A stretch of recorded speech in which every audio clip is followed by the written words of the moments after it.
awesome. I'm excited. It is awesome, isn't it? That's because we live in the studio. And it's going down. It's going down, baby. It's going the love of comedy for those watching on my social at the Joz Sida on Instagram. We're LouddMouth Comedy. What's going on, y'all? So, let me see. I have sprayed this chair with WD-40 and it's still squeaking. I can't stand nobody. Super stoked too. Yes. I love microphones. If I could just tattoo one on my arm, but then it would look weird. I know, right? Perfect. I'm making sure we are live on. You're live on IG and I'm live on Facebook. Okay, perfect. Okay, now we're live on recording. So welcome to the studio. Thank you. LouddMouth Radio. We are here today doing the For the Love of Comedy podcast on LouddMouth Radio Network. And my special guest, y'all see her? She's right here in the flesh. She is not your imagination. She is right here. Joz Sida. Yeah. Welcome to the Radio Network. Thank you. Appreciate you for having me on. And it's always hilarious to hear my name, Joz Sida, right? Because it always sounds like John Cena. But I can see, yes. Because I'm like, what? But I can it's see that. I know. Yeah. Actually, I was thinking of just going by Joz. But then I No, love my last name. I love your whole name, Joz Sida. Yeah. And you just got back from my hometown, your other former home, Chicago. Yeah, Chicago. It was Fresh. Amazing. Yeah, I had a great time. I was doing the Latina Comedy Festival. Yes. And then I was in town, so I got to see a lot more friends and hop on other shows. awesome. But it was beautiful reunion Mm-hmm. of a lot of great comics that really have helped make me feel like comedy is the most mentally stimulating, thing to do. And especially with people that, have a lot of same lived experiences as you do. So it's kind of nice. Yeah. Yes. And who want to get lost in laughter? Oh my God. Yeah. Like the best 15 minutes, 5 minutes of your life. Sometimes somebody making a joke. And then after the comedy festival, I was in town for a little bit and I went to this car show. And I was walking around with some friends, and then out of nowhere, somebody goes, "Hey, you were at this, at the festival at the Laugh Factory, and you were our favorite comic of the night." Oh, and just like there was so thousands of people at cool. this event, and just the fact that she recognized me, and I was like, that made it just worthwhile. It's what it's for. It's the whole purpose. Did you jump on them? Did you give her a hug? We hugged, and then we took a selfie, and then because also their partner was also a big fan, so they were like, "Oh, we're gonna follow you next time you're in town. Let us know." And that's always the hardest part, getting yourself organized so that you can tell people when you're in town. Like, right. You don't know. Yeah. Like, girl, give me a beeper number. I beep you. Because I don't know when I would be back. Yeah, like, I would have to do like a Batman signal, but it's with my logo. I'm here. Turn up. They're going to be like, what? Yeah, what's that asteroid in the sky? What is that? Is that like Corona? What is that? Yeah. Is that the red light special? My mom always makes me laugh because she's like, "Why did you pick that name for your comedy, La Cabrona, right? Because La Cabrona, it means like, cabrona is a term of endearment when you're like a smart aleck, when you're like witty on your feet, when you're somebody that doesn't let anybody bully you, or it could be. In other words, you're getting the business. Yeah, it's like, oh, you're la cabrona, like you can't mess with you, right? Yeah. So, but it's a term of endearment, and back in the day, maybe it wasn't the best way to express yourself about a woman, especially a Latina woman. Okay. But now I took it as and embrace I embrace it, and it's like, yes, I am witty, yes, I'm gonna be a smart aleck, and I'm gonna like keep you on your toes. And I think that's the cool thing. And I embrace it. Yeah. It reminds me of like my comedy series, Dating Like a Dyke. When I told my Aunt Pam about the series and she was listening to it and I was telling the whole premise, I was like, yeah, it's about toxic relationships, but it's also about self-accountability. And Aunt Pam, I was dating like a dyke. I wasn't paying attention. Yeah. And she was like, okay, baby. She said, but you know what's sweet? She said, can you give it another title? I was like, no, that's the purpose. I needed to be stereotypical. I need to exploit what the issues are so I can get your 100%. Attention. But dyke was like, negative when it first came out, and then now it became a term of endearment, of embracing, identity, and who could people identify. Right. I think that's where we're at these days, is that a lot of folks don't have to be forced to identify with anything, but when you do find the identity that you want to identify as, it is probably the biggest relief, right? And owning it, and owning a lot of the things that happens in our lives that a lot of people get mad at or frustrate them. And in comedy, you can turn that around. Correct. So bad situations that happen to you, you turn it around into a lesson learned. Yes. But then you connect with so many people who are dealing with the same thing. They don't want to talk about it. People don't want to talk about toxic relationships. People don't want to talk about failure. It becomes such a taboo. Yeah. But it's like those are the things that we need to unpack.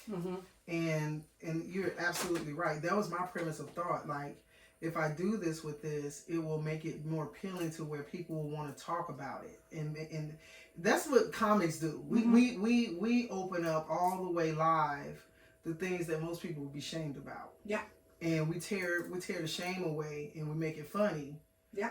And, and I'll tell people, look, in the time it was happening, it may not have been funny, right? But when you can come back and step back and see something and laugh about it, you know that you're at a healing space. You know what I'm saying? So 100%. It makes it better. 100%. And then you're stepping even deeper in your purpose, because then you're gonna help some other people who were maybe living in shame, didn't want to admit that they were or had that experience, right?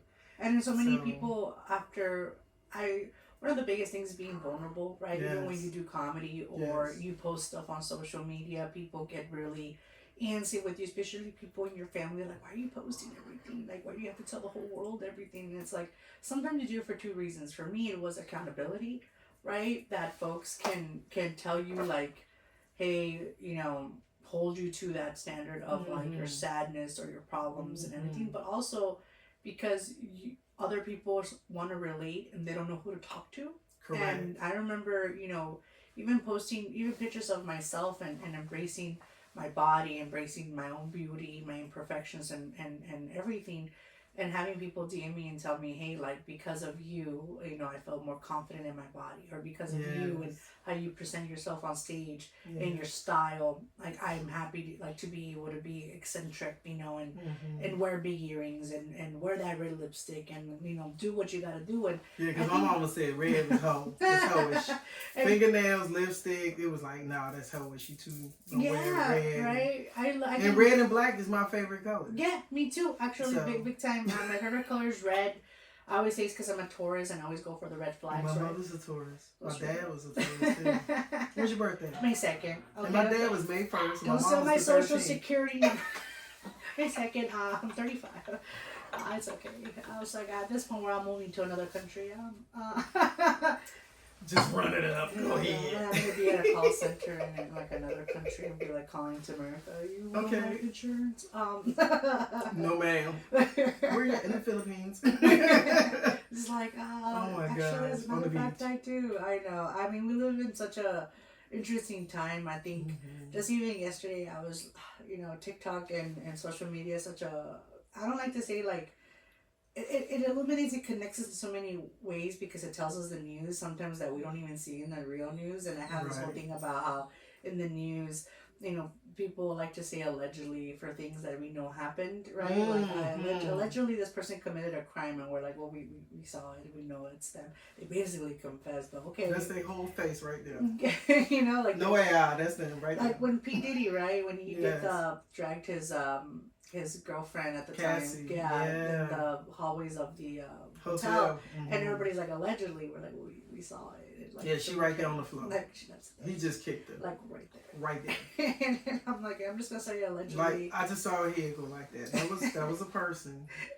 That was her. It was her. And so I say, I'm gonna start using allegedly like super freely. Like I allegedly lost 10 pounds. Like I allegedly paid my credit card today. Y'all didn't get it. That's weird because something's happening. Something's wrong. Blame it on AI. Low key, everything is going down with AI. I honestly am waiting to see a robot looking just like me and be like, who designed it? Because that's probably my soulmate. Girl. Okay. Right? She gonna be like, girl. You're like, that's me. Horrified. Okay. Can I tell you one time I was in New York years ago And you know how people say everybody has a twin? Yeah. I swear to God, I'm walking down the street, and you know how big glasses are all on the stores that you're walking past in New York? Yeah. And so I was walking, you know, how you're walking down the street, and I looked in the mirror. I was looking in the mirror because I was closest to the glass. Yeah. And so this person walks past me the opposite direction, and I'm seeing them in the reflection. And as I look, the child looked just like me, scared the bejesus out of me. And she kept going, and I was like, and literally, look, I'm getting chill bumps, and this has been like 15 years, at least plus. And I was so dumbfounded. You know how many people are in New York? Then I lost her. Like, she went through the crowd, and I was like, damn, I know I didn't imagine her, but she just went right on past. But literally, my face, it was scary. It was like Face Off. Yeah. You know? I had a doppelganger once, amazing human being actually. So somebody tagged me on Facebook, thinking it was me. Luckily, me and this girl had the same profession in politics. And when I ended up going to the city that they tagged me in, because I was going to work there for the 2020 presidential election, I ended up hiring her because we got along so well. So we met. You better stop. Yeah, we met, and then people were like, we would wear really crazy glasses. We both had short hair, light skin, like bold color lips, and we were both the same almost body shape and height. And yeah, and we both had really strong personalities, but she was Brazilian and I'm Mexican, but it was just beautiful because we did connect, and you know, she's very strong and amazing. So that was really cool because we only met because we were tagged. I was tagged and I was her, and then they actually tagged the real person, and then I followed her, and I was like, crazy. And then we got to know each other, and then you see how the universe is doing stuff? Amazing. You know, we just kind of went into our conversation. I want to back you up for a minute. I want you to share with our listeners a little bit more about where you're from. Yeah. And, you know, I know I've met you recently, so I really don't know a lot. So we get to learn together, guys. So if you would share, you know, where you're from, and just we'll progress to how you got into comedy. Definitely. So I am from Southern California, born and raised. Okay. I was born in a town called El Monte, which is in San Gabriel Valley. Okay. And then when I was around 13, 14 years old, my family and I moved more inland. So we moved to Fontana. Okay. And Fontana, Fontucky, how they called it. I never knew why, but it used to be, I wish we were still Fontucky because it used to have more farms and more agriculture. But now it does not look like that at all. Now it's all warehouses, and it's sad. Industrial. And that's kind of how, that's really, it's not even like, they just have a lot of warehouses that are empty, and it's, you know, creating more pollution. So I grew up in that space of like not understanding why people that lived in very, not even low income, because I think that time those houses were worth like good amount of money for folks to be able to invest in those neighborhoods. And all of a sudden it's like you have more warehouses than you do homes, and then now you want to build homes where there's open space, where there used to be parks and greenery. And so I started noticing like things were wrong, like something was just not right. And neighborhoods or investment in our neighborhoods was just not right. And I always thought about, if you complain so much about something, you gotta be a part of the solution, right? Correct. So then in high school, I was really involved, and I was in speech and debate, and I was in you know, doing public speaking, and that's how I got scholarships, you know, to go to school. Nice. And I also had a really tough accent because Spanish was my first language. Right. And with learning those skills and speech, I ended up being a big advocate for like politics and especially social justice. More so, that led me to go to the Midwest. And I got, actually when I was 19, I had a scholarship to do radio, and I met people that did improv. And I was always a big jokester in my house. Like I always made everybody laugh at home about bad situations, right? Correct. If people were stressed out about bills or stressed out about who ate the last piece of sandwich bread or whatever, I would always make fun of it, and I put everybody in a circle at home, and I was just roasting everybody. And so I loved creating happiness in spaces that were very sometimes not the happiest, and not understanding economically where we were. Right. I also, because it was just life. It was life, and you didn't know if it was dysfunctional or, you know, financially not, you know, well, it was just life. Blessed enough, we always had a roof over our heads and food on the table. Nobody knew. I didn't know like how much hard work it took for our parents to be able to like sustain in California to live in a life that we did. And My siblings worked, and we always were very tight. How many siblings do you have? I have an older brother and an older sister. So you're a middle baby. Yeah, I'm the baby. I was a surprise baby. My parents were Oops. in their 40s. Yeah, when Whoa. I was born, they were like, "Hey," yeah. And so my sister is actually 14 years older than me, and wait a minute, you're the youngest. Yeah, I'm the youngest. Oh yeah, you said you have an older brother and an older sister. Yeah. So oh wow. My brother's 11 years older than me, and my sister is 14 years older than me. Oh yeah. And So they're you have a incredible. real different experience. Yeah, they're incredible though. My sister really honed in on my experience as a child to have like an Easter basket, or to make sure I went to Disneyland, and to those experiences that they really looked forward to growing up. And my parents were always like, my dad was always working, and my mom always making sure the house was, kept. And I learned those experiences, how much they love, and they taught me love. Right? But they also taught me to follow my dreams, whatever that was. That's awesome. As long as I never gave up. Exactly. Right?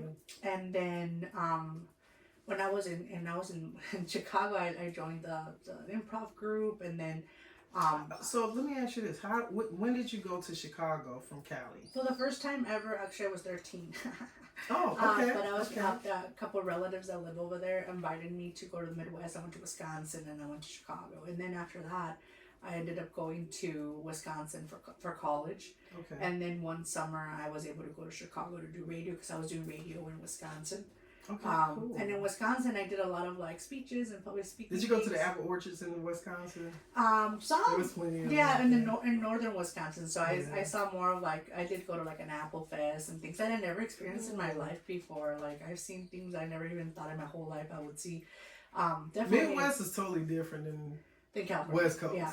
California is beautiful. The West Coast is beautiful all the way to Washington, Portland, and Oregon and all that. But then when you go to the Midwest, it's like a different sense of life. It's just like totally intense. Different. Yeah. And she said it's intense. It's intense. That's a good word. Well, it's intense, especially as a minority, like as a Latina, when you're in a space where they're either gonna love you or they're not. Like, it's like say it again. In between. That's right. But I met some of the most amazing people, some of my bestest friends, and they're all amazing, incredible humans. But then I think when I went to Chicago was really when I got an opportunity. After all of that, I came back home after college, and I ran for school board in Fontana when I was 23. But I wasn't really honed in on comedy, because my mom was really like, I want you to be in your career. I don't want you to get distracted. But then when I was about 24, 25, I did a couple of open mics, and I loved it. And then I did a couple more open mics when I traveled for work. So I would travel for work to New York. I was in Long Island for a second, to Miami, and to I was in New Orleans or in Las Vegas. So everywhere I worked, I would go hit up open mics and just get a feel. Exactly. But I never followed it like 1,000% full throttle until it wasn't until a little during the pandemic, when we were able to actually do a couple. I was in Chicago. I was just married.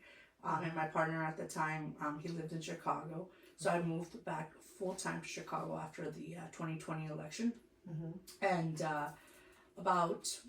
maybe in September of that year, things were loosening it up a bit. So you just need to wear a mask and go places. I did a show in September for a good friend of mine. They host a really great comedy showcase every month in Chicago. So I did it. And then these great Latina comics were part of it, because it was like a Mexican Independence Day kind of show. So very nice. They actually were like, that we met and we interacted, but that was like in September. Come January, they messaged me like, hey, somebody dropped from the lineup. Would you like to be on our show at the Laugh Factory that they host? And I was like, I'd be honored, to do this. Nice. I mean, this is going to be my first real show that I get to be a part of. And I remember being on that stage, and it was like, it hit me like a ton of bricks. Like, this is where life is. Like, this is it. Like, that's cool. The light. How long did you go up? For 8 minutes. 8 minutes, and I was one of the first ones up. And I remember I didn't even know where the light was, so I was just like I was like, are they taking pictures of me? Are they flashing lights at me? That's when I first got the real feel of like them, like, hey, you need to get off the stage, like 2 times up, But I owe it to them in Chicago, Las Locas Comedy. They really inspired like this nice. Whole journey of like Latina comics and like women comics to really have a space. And that just kind of spearheaded, you know, because a lot of the shows in Chicago are in one area of the neighborhood. So I decided to start my own in the southwest part of Chicago. Nice. And I got to, you know, meet amazing comics that are just doing incredible now. And it was an so amazing cool. experience. And it was called La Cabrona Comedy. And And then after that, I just performed with them up there a lot. I also put together like I emceed a couple festivals, and it just became an amazing feeling to know that you're building these stories of your life, and you're sharing them with people, and connecting with people, and being vulnerable with people, and to be able to reinvent yourself in your 30s. That's huge. While you're dealing with so many different things, from like, and you were recently married. I was recently married. Pandemic was intense. You know, career-wise as well, like just finding yourself into a space where you can live where you want to live and have a good paying job, because things are not getting any cheaper. Correct. And life is not getting cheaper. And so all of that to say is that after I decided to move back home, you know, just at that time, you know, my relationship was just not where it needed to be, and I'm like, you know, I need to go be centered. And then politics just disillusioned me in many ways, continues to disillusion me. Good enough distraction. Right? Yeah, I was like, you know what, I'm gonna go home. And came back home, and again, my family was like, what's gonna happen with your comedy? Because my family here in California, they had never seen me perform. They just seen that I was a performer. Okay. And because I had never really performed in California. Right. And At this point. At this point, yeah, I was like maybe 3 years deep in like actually going hardcore in comedy, to like I hadn't put myself out there yet. Like I still hadn't like really like dug deep yet. Yeah, because I was actually, I think most of us maybe sometimes were afraid to unleash. Like, because it's such an unknown. It's like the abyss. Yeah. Like, you know, like I know that I'm enjoying this. You know, it's that momentum starts happening. But like in your position, you have been deep diving into your career for some time, and you have an intense career. That's not something that's light. So then to change that trajectory of leaning all the way into the art form, and then depending on bookings to supply the need, right? And it's not a cakewalk. It is not. And so hard. A lot of people got to realize there's a lot of business in there. Yeah. There's business inside of the performance that also has to have consideration, right? And that business is even from your social media, your presence, your representation, the way you carry yourself, the way you're occupying spaces. So your business of being a comedian is more than just holding the mic. Yeah, because it's an interesting situation. Sunny, because when I was thinking about it, as like in politics, I ended up being in the background a lot, and I did a lot of work in spaces that I never even dreamed I was ever going to be there, right? I thought that was like the American dream, right? Like you're there, you're about to be a decision maker with people, and you're about to help make the world be a better place. And I was about to say you hold a lot of regard. And when you're in comedy, you have two choices.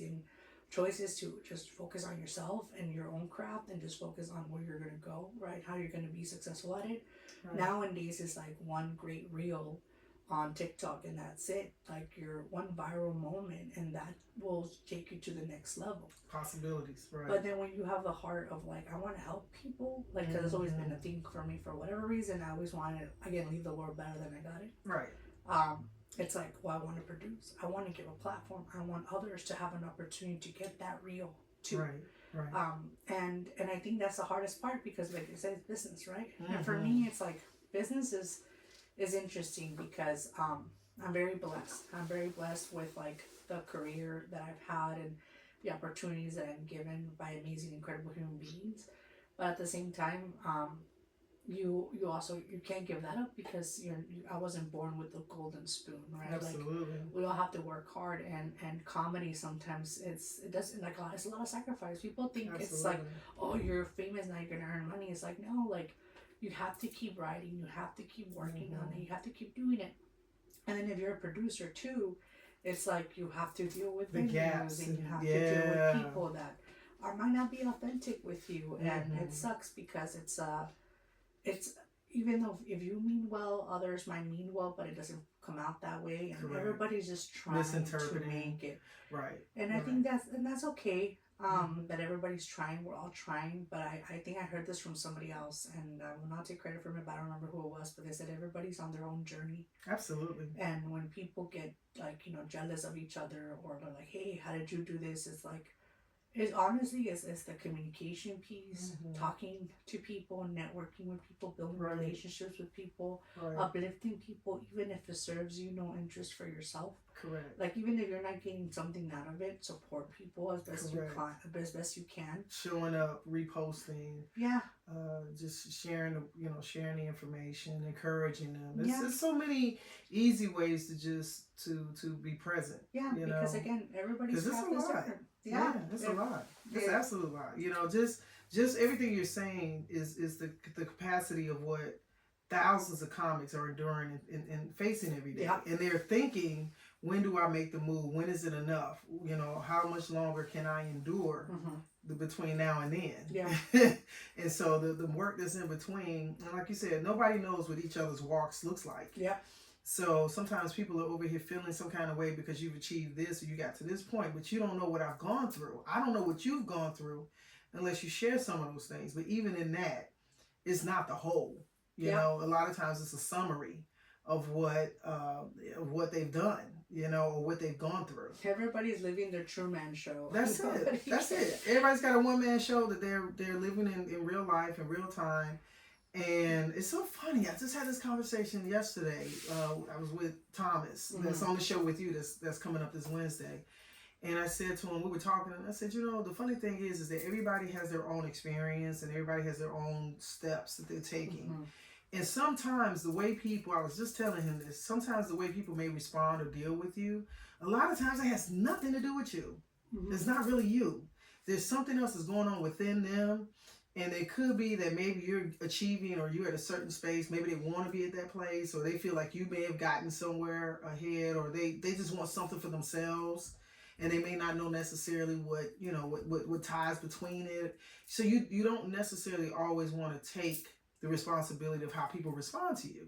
And when you're promoting and doing comedy, you're wearing a lot of hats.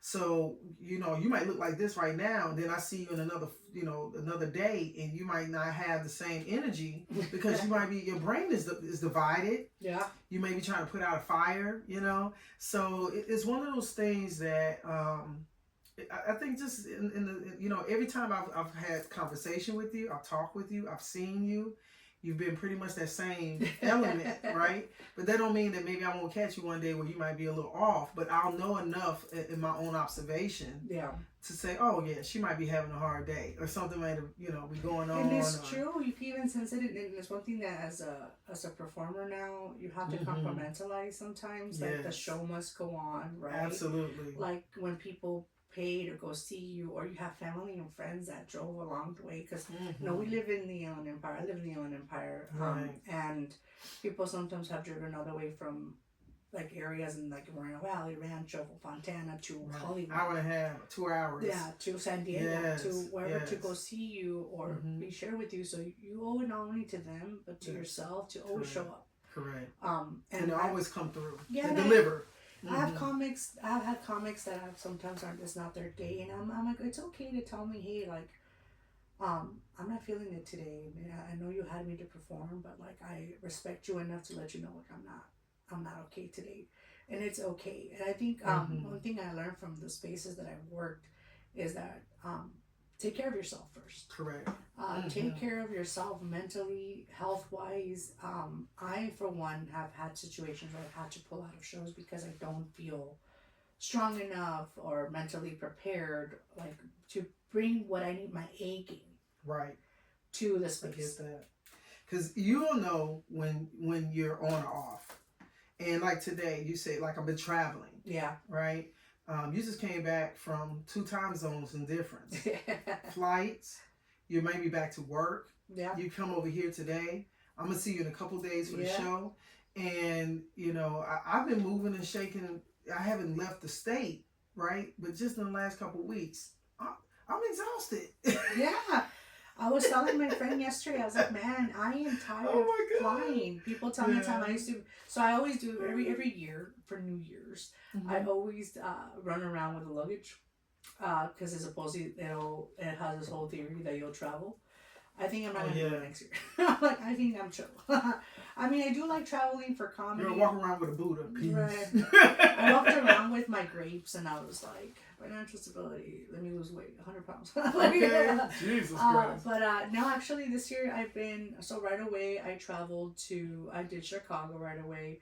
I did, and then but I was still doing small shows. I still hadn't like done a lot of the LA shows yet. And I'm thankful for a coworker of mine for really like taking me out of like the darkness of like social depression to be like, you need to come outside and just go to a show. And I was like, I don't want to go to a show because I feel like like a basketball player who's being told to go watch a game when you want to go play. You're like, I don't want to go play. I want to play. And then after I did my first shows in Ice House and Hollywood Roosevelt Hotel for the Shindig show, I also ended up going to do a Chingona show in Texas at the comic strip in El Paso. Very nice. And I got to see my awesome cousins, and they hooked it up with lowriders. Oh, nice. And that became a whole thing. It was awesome. And then it was one of the best experiences of my life. Who thought that I needed to be in a lowrider to fix my ovaries? That's what I will always say. You just go do that, and it'll put them back in place. And then it was like literally, I was just like this. I'm like, oh my God, my ovaries are back to normal. I may have children. I'm not gonna do this with you. Oh, women. Imagine, that was so funny. I might come out with twins now. I was thinking, I was like, you get 2 for 1. this is gonna be great. And then I did, I have really good friends in Texas, and they're incredible comics too. And they came out and did shows over here, so I was able to do like a lot of shows with them. Yes. And there's called La Chingonas, which is awesome. A bunch of Latina powerhouses from all over the country. And then I got to perform more and more and more and more, and then it just became a thing where almost every week, almost every other day, sometimes 7 shows in a week, and it was like being intense. But and in the midst of this, you're still working. Yep. And they actually go to my shows. Like my coworkers go to my shows. They support me. They love me.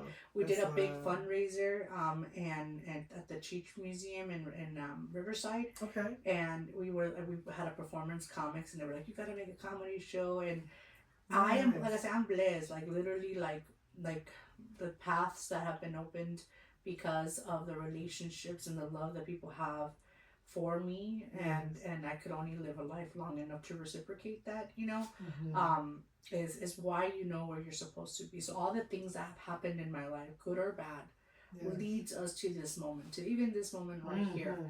Because, I believe that you attract what you put out there. And if you attract people that want to love you, want to embrace you, want to uplift you, it's because you're up there loving people. Right, and magnetizing it. And uplifting them. Yeah. I know it may be hard to believe, because being called a cabrona, right? It's really hard to believe that you're like, oh, I want to embrace everybody. But I think against all odds, you want to be able to, against all the bad things that are going on in the world. Right. You're trying to just be another light. Yeah. I believe that at the root of comedy, for as we say, for the love of comedy, people are really just trying to be the best selves. Yeah. And to bring more light and joy to the world. Laughter truly is a good medicine. And I think that it's a time now that there's more than ever needed, on the political scene. And this is what you're dealing with on a day-to-day basis. There's a lot of intensity right now. There's a lot of questions of where we're headed, And so for you, are you you getting to that point where you might be thinking, keep going this way deeper? Oh yeah, 100%. Yeah. So if you have a choice, you go full throttle. Yeah, I already made it in the sense of like I made a choice that I want to pursue comedy as a sense of my identity in my life. I'm a comedian. Yes. That so happens to be an environmental activist, happens to be an immigration activist. Yes. And I'll use my platform to the best of my abilities to uplift those conversations. Nice. To protect my community, to stand up against bad politicians and bad, corrupt developers and politicians from across the country or whatever. I am not going to sugarcoat it. Whatever side they're on, it's not about that. It's about the way of life for our communities and where our families live, where our people are. Our people, our Black and brown people, our indigenous communities, our minorities that are suffering from socioeconomic, oppression. Like those folks, those people are the people that I am gonna pursue laughter and happiness, because if I can bring that to them and like that, then I'll do that. But then when I get to have a serious conversation, we're gonna talk about things you're gonna that do matter. it. Yeah, you're gonna bring it up. Yeah, and I think that's part of the gift. That, to have that ability to have that voice, and to have a platform, and to the value of the intersection of the two, and your experiences. It's not like your career was nothing. Yeah. You could take from that. There's nothing more wonderful to me than an intellectual comic. I think that is something sexy about it, right? And so, but being able to have those things, I think it develops and gives opportunity for you to take from your experiences and open it up more to the world. Yeah. And I commend you on it. And I can see just from the time period of when I've met you, I see you moving. And so I know we got the show that's coming up, guys. This Wednesday. Yes. Temecula. We're here in Temecula. And Shooter's Bar and Grill. Shooter's Bar and Grill. Let's get it done. This beautiful soul right here is going to tear the room up, and accompanied by Mr. Thomas Mays, hosted by Kevin Davis, the Marina Comedy. And we got a host of other comics that are lining up too for the open mic segment that warms up the room. So it's gonna be a great night. And then we're gonna spin it off with karaoke. So it just makes it, you can laugh at us and then we're gonna laugh at you. You know what I'm saying? I'm probably gonna sing some Journey. Hey, that'll work too, man. That'll work. So for you, honey, at this point in time, if you have anything that you have show-wise that you know of, are you going to also have any other shows coming up that you want to share? Yeah, definitely. I have a show coming up on Wednesday with you. It's going to be awesome. Another link is in my information is in my bio on Instagram, but I'm also going to be at the Ice House on Friday at 10 p.m. The Late Show. Oh, you're doing the Late Show. Yeah, the Late Show with Tom Arnold, Jimmy Shin, for the Shindig Show, and a bunch of other great comics. Okay. I've fallen in love with some people that I've met because they're just there's light in this world, and I do believe you meet people for a reason. Yes. And I'm just proud of the journey they're going on. I'm proud of the journey you're going on, and that's just, dope. I want to see everyone win. I feel the same. Because at the end of the day, like that just warms my heart just to know that if we keep working hard towards the dreams that we have, we can make it happen. And Michael Jordan once said, right, you miss the shots you don't take. So I do believe, like, if you want to showcase your talent, if you want to put yourself out there, sing your demos, sing your reels, every single time. My biggest message to all the comics that I've learned is that respect the mic everywhere you go. Yeah. Put your best foot forward, do the best that you can. If you're feeling nervous to try new material, go back to your old material that works. Because if you record it and you put it on the internet, it may just be that video that opens the door that you've been waiting for. That is what we have now. That's true. And maybe somebody out there is looking.